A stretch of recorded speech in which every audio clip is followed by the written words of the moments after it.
네, 주안의 만나 11월 9일 화요일 묵상을 함께 나오도록 하겠습니다. 오늘 말씀은 사사기 4장 1절에서 24절 말씀으로요, 이스라엘을 구원한 여인들이라고 하는 제목으로 함께 묵상을 나오도록 하겠습니다. 에훗이 죽고 이스라엘이 또다시 범죄의 사이클을 돌고 있을 때, 이번에는 하나님께서 가나안 왕 야빈의 손에 이스라엘을 파십니다. 야빈은 군사력이 상당했는데요, 먼저는 시스라라고 하는 유능한 군대 장관이 있었고, 둘째는 철병거 900대를 보유하고 있었습니다. 어마어마하죠. 야빈은 이 군사력을 토대로 이스라엘을 20년간 심히 학대합니다. 이 야빈에게서 하나님께서 이스라엘을 구원하시는 데에는 특이하게 여인들이 이 일에 사용이 됩니다. 당시에 사회적으로도 연약한 그 여인들로 인하여서 이스라엘이 구원을 받는다라고 하는 것은 대비적으로 하나님의 능력이 얼마나 위대하신 것인지를 보여주는 그러한 대목입니다. 가나안 왕 야빈으로부터 이스라엘을 구원한 여인은 여자 사사 드보라와 겐 사람 헤벨의 아내 야엘입니다.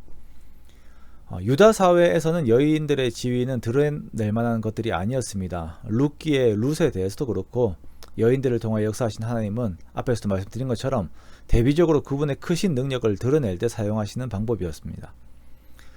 이사야 3장 12절에 보면 유다의 정치적인 어려움에 대해서 이야기를 할 때에 어린아이와 여인들이 다스린다라고 하는 표현을 해요. 이것은 다시 말하면 이스라엘의 남자로서의 어떤 영적인 지도자가 없는 상태였다라고 하는 그러한 이스라엘의 상태를 의미하는 것입니다. 공동체에서 남자들이 영적인 리더십들을 발휘하지 못하자 하나님께서는 여인들을 사용하셔서 그 능력을, 하나님의 능력을 보이십니다. 여자 선지자 드보라가 사사가 되어서 이스라엘을 통치하고 재판을 하게 되어요. 그리고 드보라는 아비노함의 아들 바락을 불러 납달리 자손과 스불론 자손 10,000명으로 다볼산에서 야빈의 군대와 싸울 것을 명하지요. 자, 그런데 이 바락이 너무 겁이 나니까, 도저히 이길 수가 없는 싸움이잖아요. 너무 겁이 나니까 드보라와 함께 가달라고, 드보라 안 가면 나도 안 가겠습니다 라고 하는 그런 모습들이 나옵니다. 그런데 이때 드보라는 이 싸움 중에서 하나님께서 이 시스라를 여인의 손에 파실 것이다 라고 이렇게 미리 예언을 해요. 바락이 가서 이길 것이지만 바락이 영광을 차지하는 것이 아니라 이 영광은 한 다른 여인이 차지하게 될 것이다 라고 이야기를 합니다.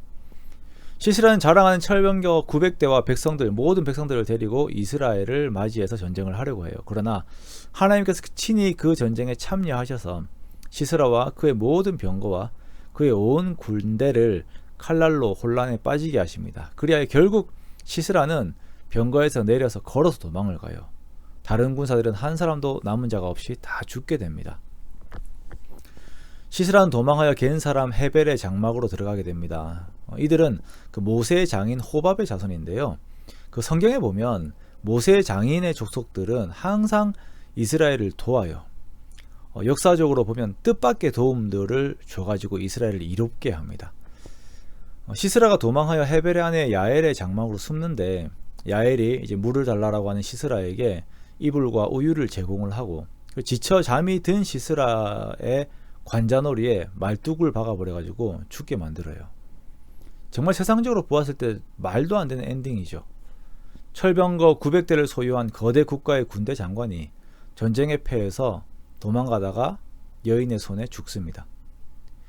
영웅이 여인의 손에 죽는다라고 하는 것은 수치예요. 그래서 사사기 9장에 보면 아비멜렉이 전쟁을 하는 중에 망대 아래에서 공격을 하다가 망대 위에 있던 여인이 던진 맷돌에 맞아가지고 머리가 깨지는 치명상을 입습니다. 그러자 여인에게 죽는 것이 수치가 되어서 자기가 여인에게 죽었다라고 이렇게 남겨질까봐 자기의 무기든 그 청년에게 자신을 칼로 찌르라고 해요. 그렇게 아비멜렉이 죽습니다.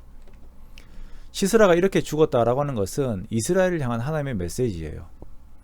이스라엘이 하나님을 배신하고 가나안의 신 바알과 아세라를 섬기는 죄를 범하지만, 그 바알과 아세라를 자신들의 신으로 섬기는 가나안의 군대 장관이 하나님 앞에서 어떻게 죽는지를 보여주시면서 이스라엘의 하나님 여호와의 크심을 말씀하시는 것이에요. 하나님의 승리에는 철병거 900대가 필요가 없습니다. 연약한 여인들을 사용하셔서도 그 거대한 제국을 무너지게 하실 수 있는 분이 하나님이세요. 반복적으로 하나님을 떠나 다른 것에 기대어 보려는 죄를 짓는 이스라엘에게 하나님만이 참 능력 되심을 말씀하시는 것입니다. 우리가 이러한 영적인 눈이 열려있기 원합니다. 보이지 않는 하나님이시지만 이 땅의 어떤 권세보다 강하신 하나님께서 성전된 우리에게 연결되어 있음을 믿는 믿음 안에서 오직 하나님만 의지하는 우리가 되기 원합니다. 그렇게 하나님을 의지함 속에서 주시는 능력으로 능히 이기는 매일의 삶들이 우리의 삶이 되기를 원합니다. 그리하여서 나는 비록 연약하지만 하나님은 강하심이 나의 삶을 통해서 증거되는 귀하고 복된 일이 가득하시기를 주님의 이름으로 축원합니다.